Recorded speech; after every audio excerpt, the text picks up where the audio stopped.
Insights, o podcast do Bradesco.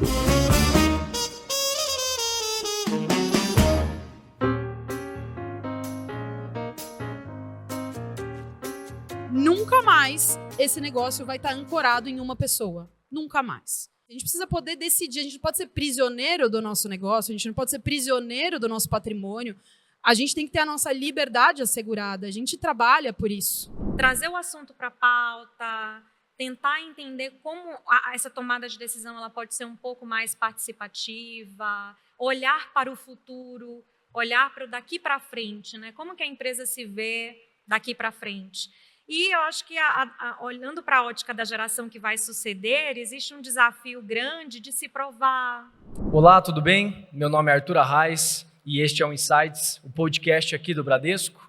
Hoje nós estamos em um episódio muito especial, diretamente aqui do New Gen 2024, um evento organizado pelo Bradesco Private para a nova geração e sucessores das famílias hoje que já são clientes aqui do Bradesco. E hoje nós temos uma convidada muito especial, que eu estou muito orgulhoso em ter presente aqui com a gente, que é a Manuela Curti, CEO do Grupo Europa. Seja bem-vinda, Manuela. Muito obrigada. É uma honra estar aqui para a gente bater esse papo hoje, poder conversar um pouco sobre esse grande desafio, né, de transição que é sucessão familiar e pertencimento familiar, né? Por que não? Muito legal. E também a segunda convidada, também muito especial aqui, é a Poliana Simas, ela é especialista de Wealth Planning aqui do Private do Bradesco. Poliana, seja super bem-vinda. Obrigada, Arthur. Obrigada, Manu. É uma honra estar aqui com vocês hoje, com essa plateia linda do New Gen, gravando esse programa tão especial. E, pessoal, acho que para começar aqui, Manu, o Grupo Europa já tem 40 anos de existência, desde 1984. Eu queria que você compartilhasse aqui com os nossos ouvintes que estão em casa e com o New Gen, como é que é a história de um pouquinho da empresa nesses últimos 40 anos? Bom, gente, grande desafio falar dos últimos 40 anos, mas eu quero começar dizendo que a Europa é minha irmã gêmea. Eu brinco porque eu nasci no ano da Europa, né? Então, completei 40 anos junto com o negócio. O negócio foi fundado pelo meu pai e um sócio, então Antônio Carlos Camargo e Dácio Musso de Souza. E num momento, né, de Brasil, é até engraçado falar que o Brasil estava em crise, né, mas estava, né, então naquele momento a gente tinha muita abundância, né, de mão de obra, muita gente precisando trabalhar, uma alta taxa de desemprego, e meu pai encontrou com o Carlos naquele momento, era um grande vendedor, meu pai, sobretudo um grande treinador, né, e naquele momento ele treinou muita gente, né, para vender esses produtos. Então eu falo que o sucesso da Europa aconteceu na década de 90 com a confluência de 3 principais fatores, né? Primeiro, 2 empreendedores muito corajosos, muito inovadores, muito visionários também, mas que tinham um produto que todo mundo precisava, era um produto inovador, a gente é pioneiro de tratamento de água de ponto de uso no Brasil. Então, era um produto inovador com 2 fundadores corajosos, empreendedores, e um modelo de negócio, sobretudo um modelo comercial muito potente, muito proativo, que era o modelo porta a porta, na época, muito praticado pela Abril, né, para fascículos e enciclopédias. Né? Só para eu entender aqui, alguém aqui chegou a fazer trabalho com enciclopédia, gente? Cartaz? Aê, pessoal! Então é isso, a gente sabe assim, a importância das enciclopédias na nossa vida, né? Então, esse modelo deu muito certo para o nosso produto, era um produto que ninguém conhecia, então o modelo proativo, comercial, fez toda a diferença. Então a gente treinou muita gente no Brasil inteiro e foi uma marca que se consolidou na década de 90 de uma maneira muito robusta. E aí, assim, o meu pai, ele era um cara que falava assim, olha, eu sou muito democrático, né? Meus filhos podem fazer o que quiserem, desde que trabalhem na empresa, né? Então, a tal liberdade dirigida, né? Não sei se vocês já ouviram isso, mas, de alguma maneira, meu pai, ele estimulava muito a gente para ir para a empresa, para estar junto, para estar no negócio. E ele era um work lover, ele falava, né? Não workaholic, né? Porque ele amava trabalhar.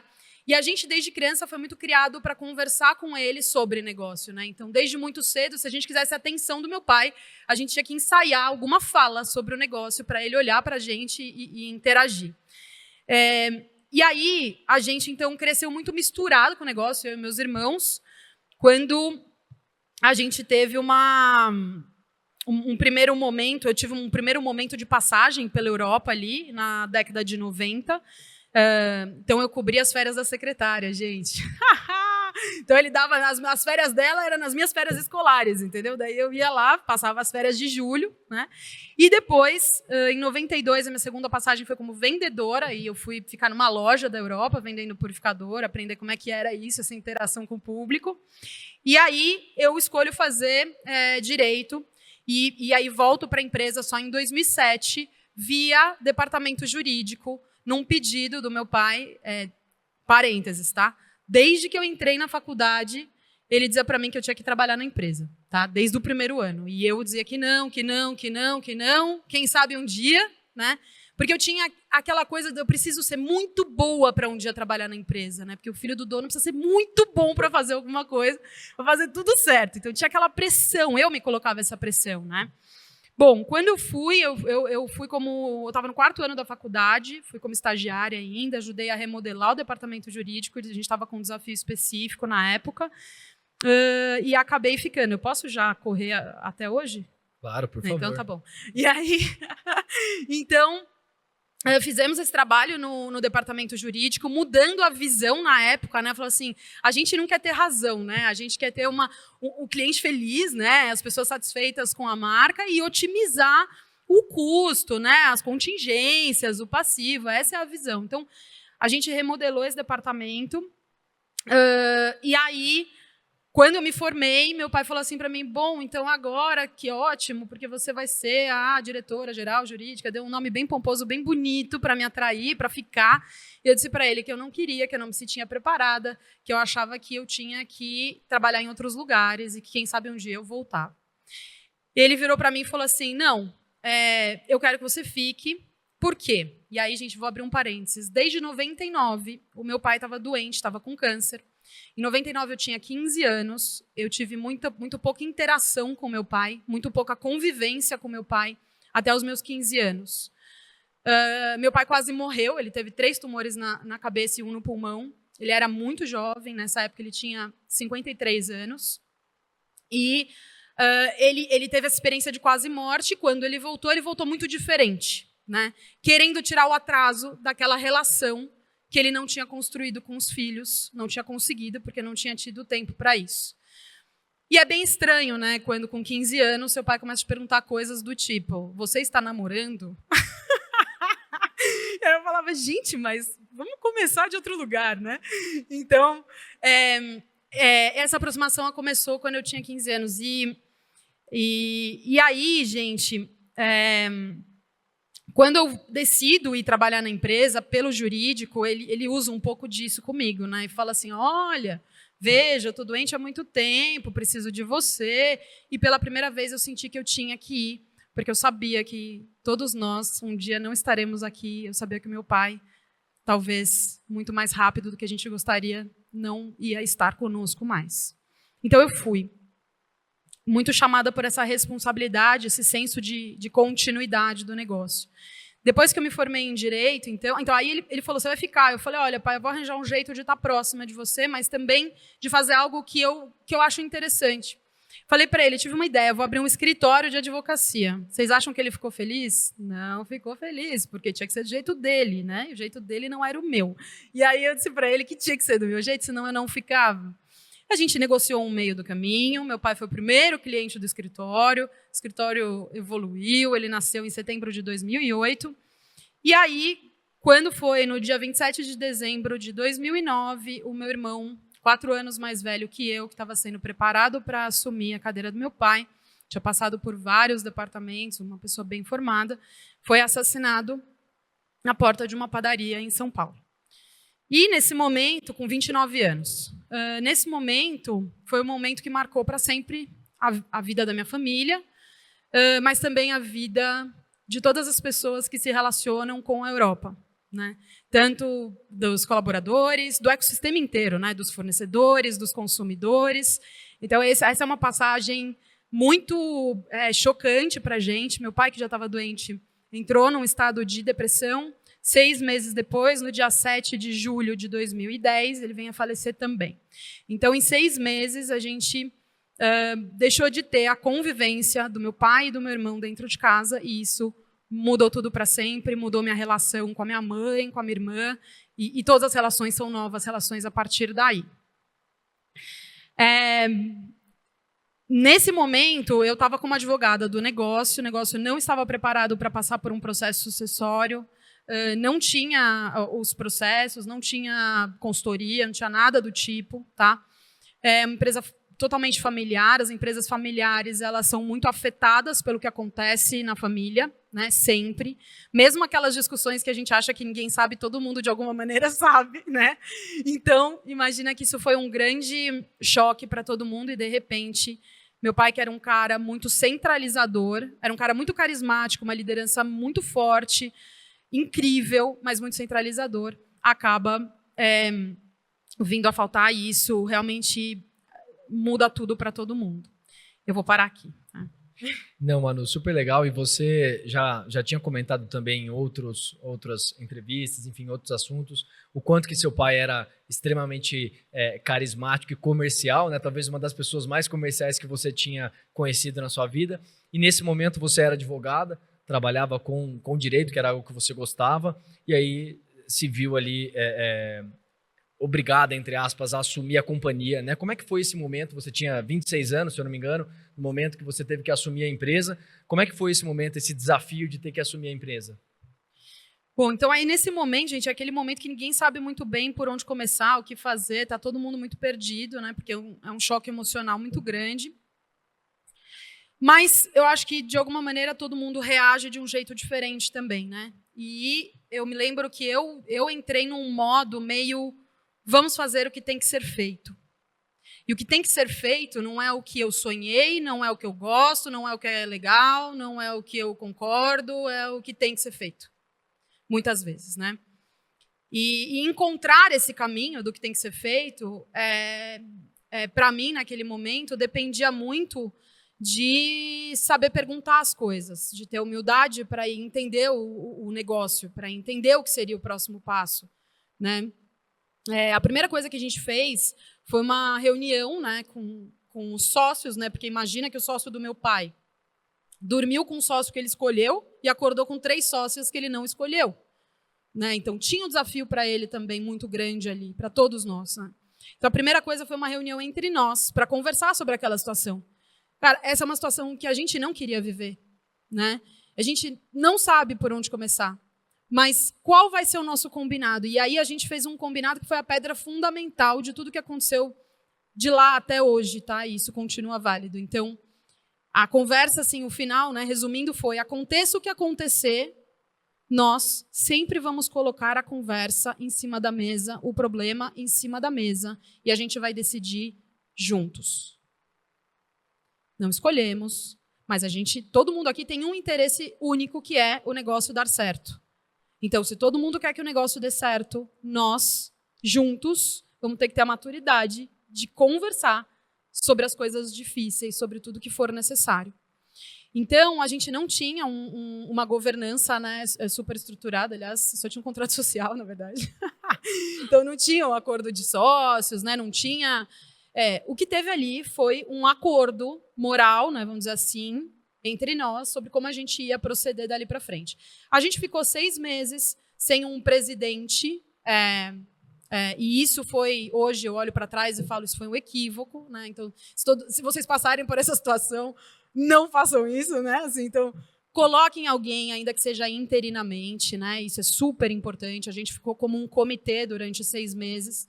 E aí, em 2011, eu fui formalizada como diretora-geral da Europa, muito amparada, muito apoiada por todos os sócios. E a gente formatou um conselho consultivo, né, que ajudou muito a gente nessa transição, com algumas pessoas de fora, para poderem ajudar a gente a entender que próximos passos a gente deveria tomar naquele momento.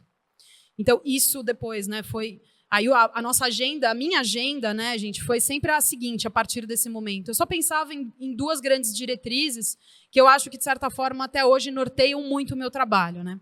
A primeira, eu falei, cara, esta empresa vai ser perpetuada, ponto final. Né? Esse negócio vai. Né? Eu não sabia como, mas eu sabia que eu pus isso na minha cabeça. Eu falei, cara, eu vou achar o caminho, né? Mas essa era uma diretriz clara para mim. Por quê? E de onde vinha essa motivação? Eu falava, cara, eu não convivi com meu pai 15 anos da minha vida. Alguma coisa muito boa, muito especial ele devia estar fazendo, né? Que ele abria mão da convivência familiar. E eu fui descobrindo que sim, que ele se dedicou a um projeto que foi a vida dele, né? De transformar a vida de milhões de pessoas, né? Direta e indiretamente. Então, para mim, isso tinha um valor muito grande. Então, eu me dediquei muito nessa diretriz e me dedico muito com a continuidade do negócio, com a perpetuidade da marca, né? Essa é uma agenda estratégica muito importante para mim. Segunda grande diretriz é nunca mais esse negócio vai estar ancorado em uma pessoa. Nunca mais. Assim, as pessoas têm que poder morrer em paz. Eu desculpa brincar com isso, gente, mas é verdade, tá? Então, assim, a gente precisa, seja morrer ou não, né? Mas a gente precisa poder decidir. A gente não pode ser prisioneiro do nosso negócio, a gente não pode ser prisioneiro do nosso patrimônio. A gente tem que ter a nossa liberdade assegurada. A gente trabalha por isso, né? Então, isso também é uma segunda grande diretriz que norteia todo o trabalho que a gente vem fazendo nos últimos 15 anos. Não, muito legal, e Manu, você comentou algo que a gente teve uma outra palestra aqui para o pessoal que está no New Gen aqui presencialmente sobre o diálogo, né? Qual é a importância de colocar o diálogo na mesa e realmente colocar os assuntos difíceis a serem discutidos. E Poli, eu queria te fazer já uma pergunta aqui. Existe um timing perfeito ou não para que essa sucessão e essa discussão comece a acontecer na companhia? Né? Como é que será os novos sucessores, esse momento? O que você diria em relação a esse tema? Essa é uma excelente pergunta, porque é preciso que as famílias tragam esse assunto para a pauta quanto antes melhor, muito cedo. Então, não dá para esperar que ocorra um evento de ruptura familiar, como, por exemplo, a própria sucessão, ou mesmo uma oportunidade decorrente de um evento de liquidez, uma oferta ali de compra do negócio. A Manu teve uma fala muito marcante em uma outra oportunidade que eu tive de te ouvir, e que você comenta, Manu, que na tua visão a sucessão na empresa começou no dia que você nasceu. E ela foi moldada, apesar do ambiente extremamente centralizador, mas pelas referências que você tinha do teu pai na linha de frente dos negócios, pela maneira como a sua mãe lidava com o desenvolvimento dos talentos, né, na formação de vocês em casa, no dia a dia. Então, é muito importante contribuir, né, nas diferentes fases da vida para que esses sucessores se formam. E a preparação para a sucessão, ela envolve desde uma boa base de educação financeira, que pode começar ainda quando criança, porque muitas vezes a família cresce em progressão geométrica, a empresa gera dividendo em progressão aritmética, uma hora a conta não fecha, e precisa fazer essa conta fechar de alguma forma. Então, é muito importante que se comece cedo, e isso não significa que todo mundo tem que ir para a linha de gestão, né? Isso não significa que a pessoa vai precisar, o sucessor, abrir mão dos próprios sonhos. Existem maneiras de conciliar, que cada geração consiga realizar os seus próprios sonhos, sem comprometer o legado da família e vivenciando, geração após geração, empresas familiares centenárias, que é o que a gente quer que aconteça cada dia mais aqui no nosso país. Não, muito legal, e mais uma vez um pouco dessa ideia do diálogo é muito, muito importante desde cedo. E, Manu, no momento que você teve que assumir a companhia, você era advogada, teve o seu escritório, né, fundou o seu escritório, e aí teve que trocar a carreira de advogada para ser uma CEO, né, e assumir a companhia. Primeiro eu queria entender um pouco desse desafio no primeiro momento e por que você escolheu assumir a companhia ao invés de falar, não, eu vou contratar uma outra pessoa, um outro CEO, um outro diretor, em vez de assumir a empresa mesmo. Bom, eu acho que num primeiro momento não teve muita escolha, né? No primeiro momento vamos com o que temos, né? Então, assim, a gente se organizou na nossa cabeça, né, da melhor maneira que a gente poderia com o que estava disponível naquele momento, né? Que eu acho que é muito de como a gente lida nos momentos de crise, né? A gente tem que olhar para o que a gente tem e otimizar aquilo, usar aquilo a serviço de resolver a crise, né? Depois, eu acho que, num segundo momento, eu fui entendendo que eu tinha um processo de desenvolvimento ali muito valioso, né? Bom, quando eu fiz direito, me formei e tal, como advogada, eu de alguma maneira, eu não me projetava, sabe? Sabe quando a gente pensa assim, putz, eu com 40 anos, eu com 50 anos, eu não me via exercendo, sabe, a profissão. Mas eu sempre fui uma pessoa também muito aberta às experiências da vida, né? E aí eu acho que nós somos também o nosso conjunto de crenças, né, que a gente vai adquirindo ao longo da vida. Então, eu também sou uma pessoa muito aberta às experiências que a vida nos proporciona, né? Eu acho que a vida é uma escola, a gente está aqui para aprender, a gente está aqui para evoluir, a gente não está no controle de tudo, aliás, a gente não está no controle de quase nada, né? Então, o grande ponto é, por que isso está me acontecendo? Para que isso está me acontecendo agora? O que eu devo fazer com isso? Qual é o próximo passo? Qual é o aprendizado? Então, eu acho que eu tive um processo ali naquele momento de receber isso, fazer essa reflexão e falar, cara, por que isso me acontece nesse momento dessa forma? Para que isso me acontece desse momento nessa forma? E o que eu faço a partir disso com o que eu tenho disponível, né? Qual é o meu papel? E sem apego, né? Porque eu acho que tem essa visão que a gente tem que ter de nós mesmos, de fazer sempre um zoom out e um zoom in, né? Então, da gente se perceber ali naquele contexto e falar o que me cabe e o que não me cabe, né? Tinham coisas que me cabiam, mas tinham coisas que não cabiam só a mim, né? Na maioria dos casos, num cenário como esse, a gente influencia completamente, mas a gente não controla tudo, né? Então, para mim, aí eu tive um processo super importante, que eu acho que é importante compartilhar aqui com vocês, porque foi uma ruptura, né, gente? Então, uma ruptura para todo mundo, né? Inclusive para o meu processo de desenvolvimento da minha identidade, né? Então, eu fiz um mergulho muito grande dentro de mim, os 5, 7 primeiros anos, de uma jornada de autoconhecimento muito intensa, sabe? De compreensão do que passava dentro de mim, do que era importante para mim, né? E de entender qual era o significado daquilo para mim naquele momento. Então, eu acho que teve um papel de trabalhar uma narrativa para mim mesma, da ressignificação do que era aquele negócio na minha vida, que antes era a empresa do meu pai, o legado do meu pai, mas que a partir de agora, quem ia ter que acordar todos os dias para tomar decisão era eu. Era eu, não é mais o meu pai. Por mais que as pessoas queiram ver o meu pai, projetem o meu pai, peçam o meu pai, quem está lá sou eu. E eu não posso permitir que as pessoas confundam o meu pai comigo ou eu com o meu pai. Esse é papel meu, não é papel dos outros. Então, a autorresponsabilidade, acho que foi um processo de amadurecimento super importante para tudo isso. E essa conexão do autoconhecimento com a jornada de ressignificação do negócio na minha vida.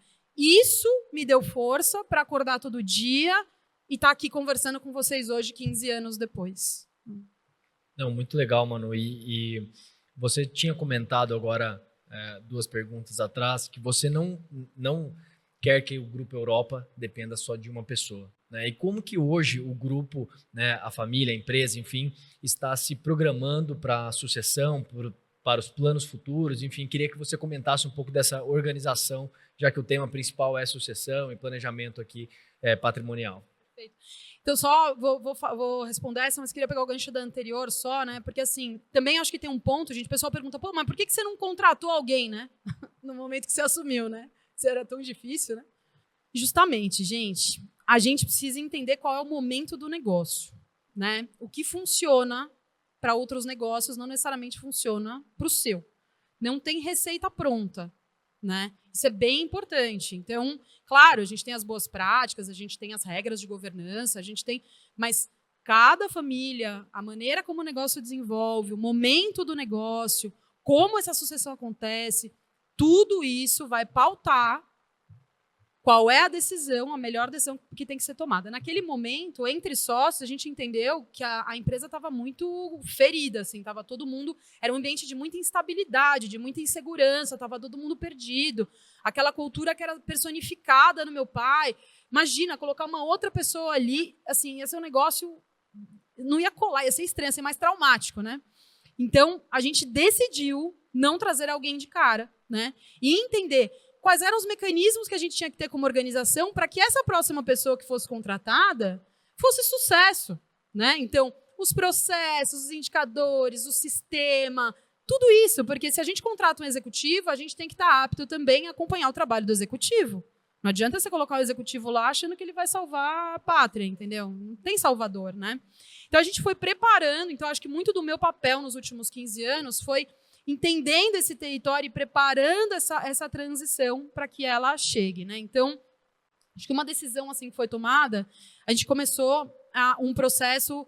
Eu não gosto muito de usar essa palavra, gente, mas por falta de outra eu uso, né? Que é a história da profissionalização, né? Então, assim, porque senão fica parecendo que eu não sou profissional, né? Ninguém da família é profissional. Mas o que eu quero dizer aqui é a gente começa a trazer a gente dá um passo a mais ali de construir o primeiro passo da governança, sabe? Então, cara, quais são os processos? Vamos mudar sistemas, indicadores, vamos trazer gente do mercado para ajudar a gente, vamos fazer o conselho consultivo, quais são os documentos que são importantes. A gente tem reunião de sócios, a gente estava com conselho consultivo, então a gente foi organizando o negócio nesse sentido, tá? Aquela gestão centralizadora vem aí, quando eu venho com uma pegada muito diferente, né? Isso também foi um choque, né? Primeiro porque eu não era um cara, né? Não era um homem mais velho. E a maioria das pessoas que trabalhavam lá eram assim. Aí chego eu, que sou jovem, que sou mulher, que sou filha do dono, né? Isso, por si só, já é um choque, né? Então, aí eu fiquei nesse lugar, o que eu tenho que provar para os outros naquele lugar de o que eu tinha que ser. Então, construir essa conexão, construir o diálogo, isso leva tempo, né? Hoje, estamos num outro momento, a organização tem outro perfil, então a gente tem uma agenda super forte, inclusive de diversidade, de inclusão, né? Isso é parte do processo evolutivo. Então, hoje, a nossa agenda de sucessão ela passa pelo ponto de deixar um negócio que tenha governança, com transparência, com compliance, organizada, tá? E a gente tem alguns executivos hoje, né, que trabalham diretamente comigo. Eu estou com um profissional hoje que dupla comigo, a gente está num modelo de co-CEO, né? Então eu trouxe uma pessoa que está com a gente há 4 meses, que está super legal, né? Assim, com essa visão de complementariedade, né? Então entendo que eu carrego muito da marca, da cultura, dos valores, de inovação e tal, e ele carrega muito o que a gente precisa fazer para deixar a organização mais redonda para durar, né, bastante tempo em termos de processos e adequações, enfim. Então, do ponto de vista de gestão de patrimônio e societário, a gente tem uma agenda, uma estratégia que está correlacionada olhando para os próximos 10 anos. Que bonito, porque você cumpriu, então, o compromisso. E foram muitos desafios ao longo desses últimos anos, eu imagino, né, Manu? E assim, Poli, você que lida com as famílias, né, o mundo de Wealth Planning, ajudar realmente as famílias a fazer com que esse processo seja um pouco mais suave, dentre os tantos desafios que a gente tem, o que você gostaria de elencar como os principais desafios em um planejamento de sucessão de uma empresa familiar? Perfeito. Os desafios, eles são imensos. E a Manu vivenciou extremos desses desafios na tua própria trajetória, Manu. Isso traz lições bem importantes que a gente consegue aprender a partir da tua experiência e serve também como inspiração para todos nós aqui. Mas o que eu percebo na prática, grandes desafios que comprometem a evolução, né, desse processo de governança, primeiro, a dificuldade de falar do assunto. A dificuldade de tratar a sucessão, porque muitas vezes o papel ali da pessoa que centraliza o poder não é difícil lidar com a questão da finitude. A história, muitas vezes, do negócio se confunde com a história de vida da própria pessoa, é como se a identidade dela fosse projetada na empresa familiar. Então, a gente tem uma dificuldade muito grande quando há essa centralização da tomada de decisão, quando não há espaço para esse diálogo, quando existe uma resistência ou até mesmo uma dificuldade de pensar num plano de preparação para esses sucessores, porque a gente já viu aqui que é um processo, não é um momento, e precisa começar muito cedo. Então, acho que esses desafios, aliados também a uma comunicação que muitas vezes pode não ser tão transparente, pode não ser tão inclusiva, são elementos bem significativos para você enfrentar aí aspectos bem complexos no dia a dia. Então, se eu puder destacar um ponto de atenção para tornar essa vivência mais suave, seria trazer o assunto para a pauta, tentar entender como essa tomada de decisão ela pode ser um pouco mais participativa, olhar para o futuro, olhar para o daqui para frente, né? Como que a empresa se vê daqui para frente.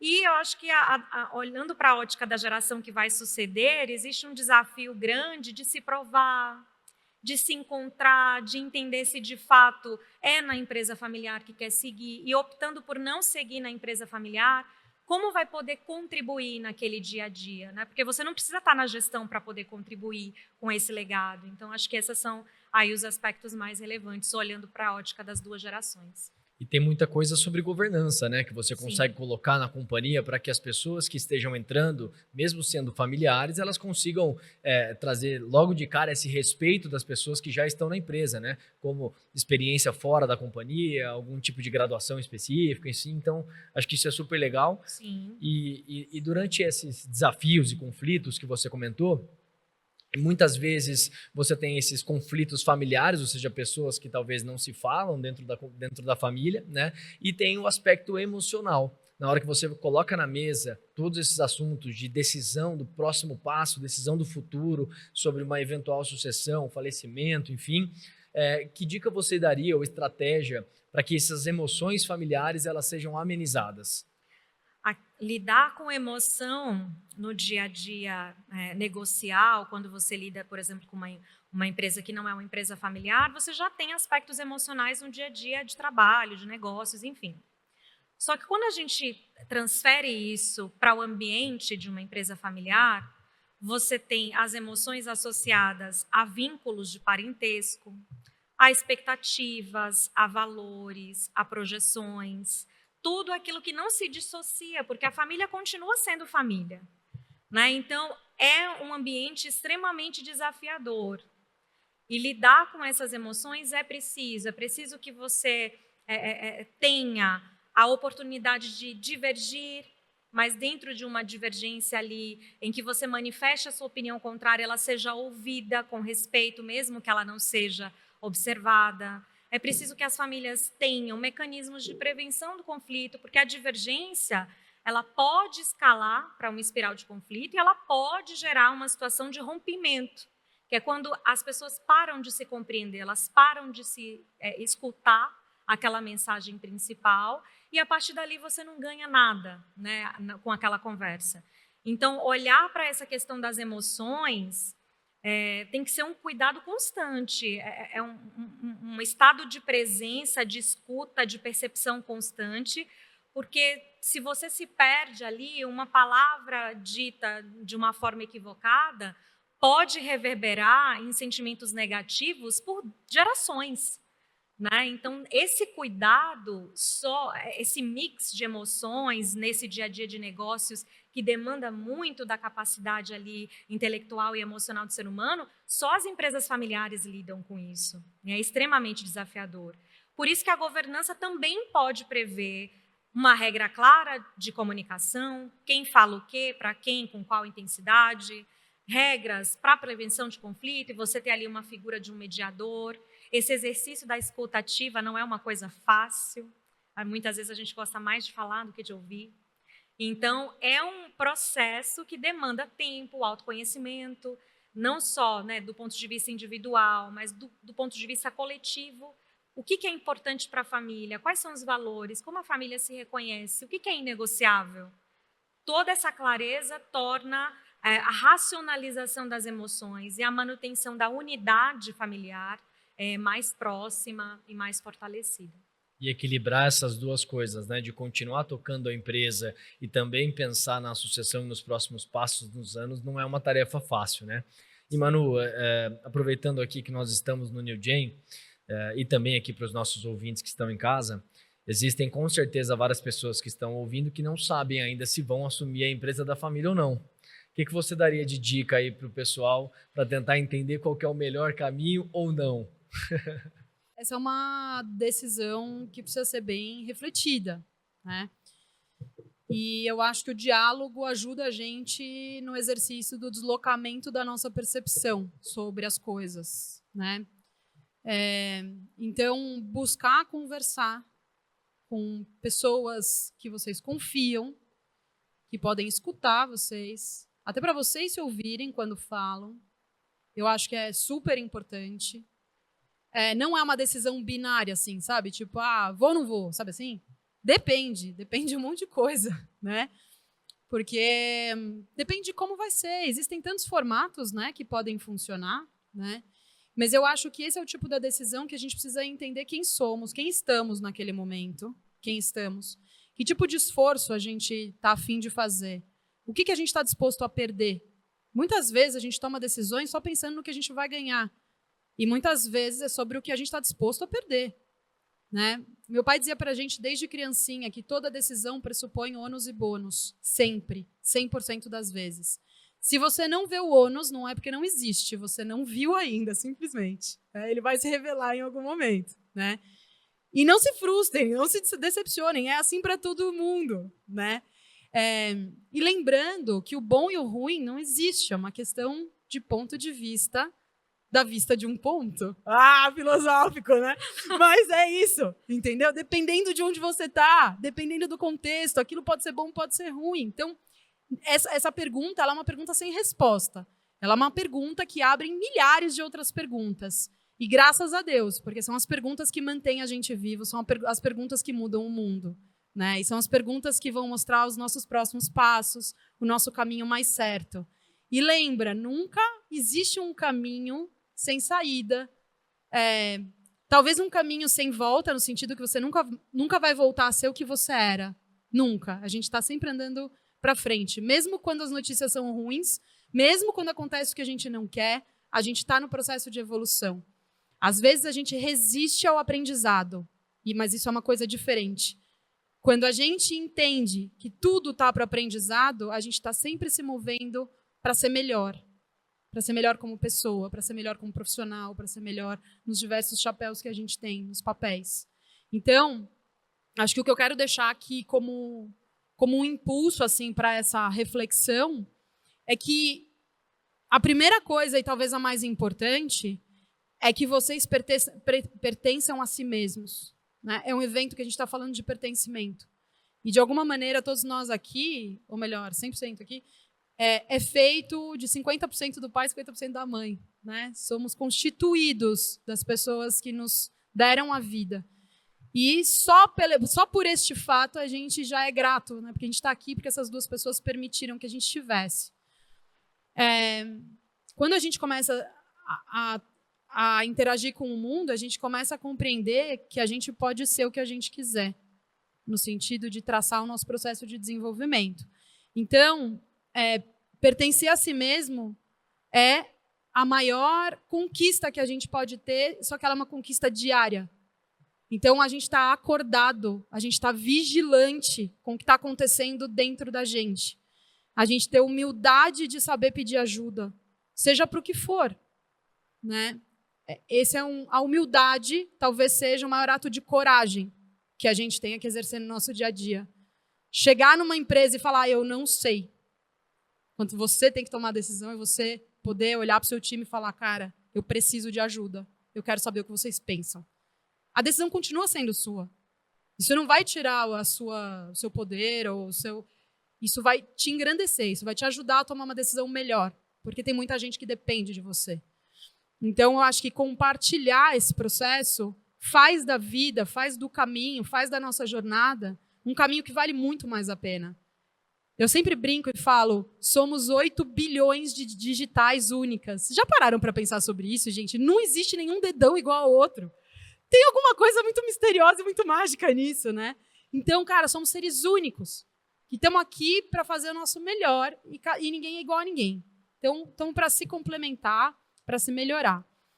Então, vamos pertencer a nós mesmos, entendendo que a gente é parte de um coletivo e que todos nós aqui, de alguma maneira, somos responsáveis por um legado que foi deixado, mas principalmente responsáveis por impulsionar um novo legado que está dentro de um outro contexto, que precisa de decisões urgentes para mudar o curso de várias situações, né? não tem receita de bolo, né, Manu? Então, acho que esse é o mais importante. E também lembrar sempre que não necessariamente porque você tomou uma decisão, ela precisa ser a decisão mais acertada, né? Esses dias eu vi até uma palestra que comenta que alguns jogadores de tênis profissionais acertaram na carreira 56% apenas dos pontos ou dos jogos que eles jogaram. Então, não é porque você fez uma decisão que você precisa acertar todas as decisões, né? E a gente ouviu aqui, pessoal, um pouquinho da história do Grupo Europa, um pouco mais para o passado, mas eu queria, Manu, que você contasse, né? A gente falou também antes aqui sobre sustentabilidade, sobre iniciativas ESG principalmente. Como é que o Grupo Europa está olhando para isso? Quais são as iniciativas que o grupo como um todo, a empresa tem nesse aspecto? Bom, a gente começou, gente, acho que o primeiro passo assim que a gente deu foi perguntar, e isso nasceu num evento. Eu fui assistir um evento que o Ricardo Guimarães, né, de branding, né, ele lá do palco perguntou assim: se sua marca morrer hoje, alguém vai sentir falta? Meu, aquilo ali foi uma bigorna na minha cabeça, né? Eu falei, meu Deus, será? Né? Eu saí com aquilo mexeu comigo, e eu cheguei na empresa e comecei a perguntar para as pessoas, né, que eu queria ouvir o que elas achavam. E isso me colocou muito em movimento, e eu fui entendendo que a gente tinha uma grande e linda jornada pela frente, muita coisa para fazer. Por quê? A gente ajuda as pessoas a beberem água de um jeito diferente, né? Sem ser... Não sei se vocês sabem, esse dado é bom. 50% dos brasileiros tomam água de torneira ou água de garrafa, né? Dos outros 50%, 27% tem algum tipo de purificador de água, né? Que é aquele igual o nosso, assim, de ponto de uso, né? O resto é gravidade, né? Tipo filtro de barro, filtro de torneira. Então, tem um espaço muito grande para crescer, né?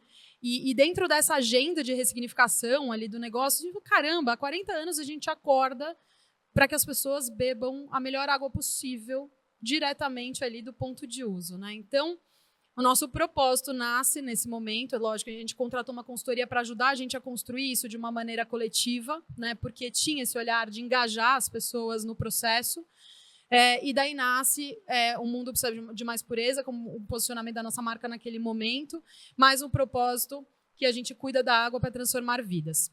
Isso é muito importante, tá? Para ajudar a gente no processo de tomada de decisão, do desdobramento de toda a estratégia, de modelo de negócio, de modelo comercial, de marca, de mix de produto, enfim, as decisões que a gente toma no dia a dia estão norteadas por isso. Então, hoje a gente está fazendo uma transição de toda a nossa linha de embalagens, a gente tem um olhar, né, para descarbonização muito importante, né? Então, a gente está neutralizando, a nossa jornada de neutralização e regeneração está em curso, a gente deve conseguir neutralizar tudo até 2026. A gente fez um trabalho muito grande de circularidade nos nossos processos, então a gente produz 80% dos purificadores Europa são produzidos no Brasil, pessoal, vamos comprar purificador Europa. Desculpa, não pode falar isso, mas eu tenho que falar, porque eu estou falando da minha empresa, estou empolgada. Mas então a gente faz isso, né? Então tem um olhar, esse cuidar da água, né? Cuidar da água do começo ao fim, e não só no last mile, a hora que cai no copo, né? Então, cuidar da água é também cuidar dos resíduos, né? De como a gente faz isso. A gente começou a pensar a cadeia de um jeito diferente. A gente olhou para a pauta da diversidade, mas, sobretudo, para a pauta da inclusão, que no Brasil eu acho que é uma agenda primordial e muito urgente. Eu tenho uma indignação muito grande desde criança com o tema da desigualdade social no Brasil. Isso é algo que me incomoda muito, muito, e é algo que eu acho que eu vou morrer incomodada.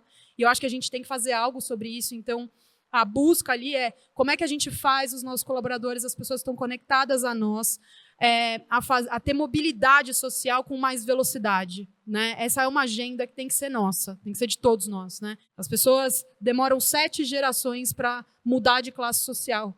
Isso não é bom para ninguém, né? Nem para quem tem muito dinheiro, nem para ninguém. Né? Então, a gente quer viver num país seguro, a gente quer viver num país produtivo, a gente quer viver num país melhor. Né? Então, eu acho que a dignidade é super importante. Então, essa é uma pauta.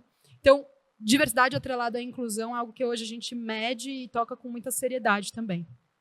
Muito legal. E, pessoal, a gente está caminhando aqui para o final do podcast. Queria fazer um agradecimento especial para a Manu. Manu, muito obrigado pela presença, obrigado por ter vindo ao New Gen, obrigado por topar participar aqui do podcast, viu? Muito obrigado mesmo. Obrigada, Manu. Gente, muito obrigada, uma grande honra. Eu queria deixar aqui uma frase que eu sempre deixo nos eventos que eu participo, que é uma frase de cabeceira, que é o seguinte: o correr da vida embrulha tudo, A vida é assim.